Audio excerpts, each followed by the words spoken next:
Over the last 70 years or so, Turkey has gone through one of the most incredible social shifts you can imagine. We're talking about a massive, non-stop wave of people moving from the countryside into the cities. And this hasn't just changed the country's map, it's reshaped society itself, creating these amazing stories of success and also stories of really deep struggle. To get a sense of the scale, let's rewind. Picture it. The year is 1950. Across all of Turkey, only about 18.5% of the entire population lived in a city. The vast majority of people were living rural lives, connected to the land. Now, hit the fast-forward button to 2021. That number?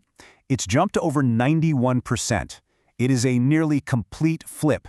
We're talking millions and millions of people who packed their bags and headed for the big city, all chasing a new life. It's just a staggering transformation. But when we hear about migration, we tend to have one story in our heads, right? Someone leaving poverty, hoping for a better opportunity, starting from scratch. But is it really that simple? Is every single person's journey the same? Well, the research says, nope, not even close. So, to really wrap our heads around this, we're going to dig into two totally different stories of migration inside Turkey. Two groups of people moving to two different cities and ending up with two wildly different results. And it's in that contrast. That's where the real insight is hiding. So here's where things get really interesting. On one side, we've got migrants from a town called Iskilip. They moved to the capital, Ankara, because they were looking for better jobs. And the key thing here? They were already pretty well educated and considered themselves middle income. On the complete other side of the spectrum, you have people who were forced out of their homes in really poor rural areas back in the 90s. They ended up in the city of Diyarbakir with pretty much nothing. Okay, let's dive into that first group, the Iskilip migrants in Ankara, because their story, it pretty much shatters every stereotype we have about this kind of move.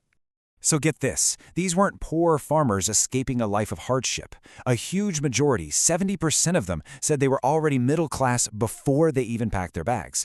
They weren't moving out of desperation, they were moving up, looking to build on what they already had. And you can see this upward climb perfectly in their housing journey. Yeah, a lot of them started out in what are called gecekondu settlements, basically self-built houses on the edges of the city. But, and this is so important, for them it was just a stepping stone. A temporary stop. Over time, they saved up, they got integrated into the city, and they moved into proper planned apartment buildings, which is, the ultimate sign that you've made it. And the data just backs this up completely. Back in 1980, 40% of this group owned their homes. Fast forward about 20 years, and that number shoots up to 65%. That's real, tangible proof of them successfully fitting into the city's economy. So when you look at the big picture, their story is all about successful integration. They started on the fringes, but worked their way right into the economic and social heart of the city, becoming part of a new urban middle class. Okay, but now we need to turn to our second group, the people who are forced to move to Diyarbakir. And believe me, their story could not be more different. Because this is the story that we're much more familiar with, isn't it? The one you see in the headlines. The story of struggle, of being stuck in poverty, of the city being a place of hardship, not a place of hope. I mean, just look at the challenges this group was facing from day one. They were pushed out of their homes in the poorest parts of the country. A staggering 40% of them couldn't read or write. They had huge families to feed, an average of 12 people, and almost no skills that were useful in a big city economy. And the results of all that? Well, it's just devastatingly clear. Only a tiny fraction, just 7%, were able to find a steady, regular job. The overwhelming majority, 72%, were stuck doing odd jobs here and there, or had no income at all. They weren't climbing any ladder, they were just trying to survive day to day. So instead of integrating, this group basically became what's known as a new urban underclass. They were physically living in the city, but in every other way, economically, socially, they were stuck on the outside, looking in, completely cut off from the opportunities all around them. So, we have two groups, both moved to the city, but one thrived and the other got trapped. So, why? What's the difference? Well, the research points to one single powerful answer. It all comes down to this concept that the researcher Melih Ersoy calls socio-economic, which basically translates to class position. The easiest way to think about it is like a toolkit that a person brings with them when they move. And that toolkit isn't just about money. It's everything. Their education, their work skills, their family and social connections, all of it. And here is the absolute key takeaway, right from the source. The single most important thing that predicts whether someone will succeed isn't the move itself, it's their class position. It's that toolkit of resources that they arrive with. To put it as simply as possible, it's not the journey that determines your outcome. It's what you pack for the trip. The migrants in Ankara, they packed a toolkit full of education and middle-class resources.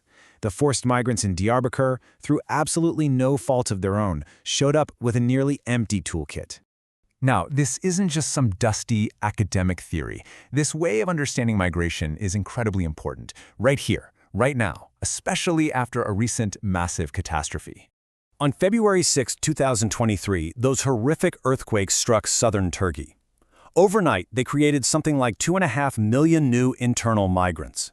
People from every walk of life were suddenly displaced. And if we apply this framework, an educated architect who lost her home is going to have a very different, probably much easier path to recovery than an unskilled laborer who also lost everything. They are all migrants now, yes, but their class position is going to dictate their future. And that leaves us with a really tough but really important question. If what people bring with them is more important than the journey itself, how should that change the way we help in a crisis? A one-size-fits-all solution? That's clearly not going to work. The real challenge is figuring out how to design support that understands these deep differences and gives everyone the specific tools they need not just to survive, but to actually rebuild their lives.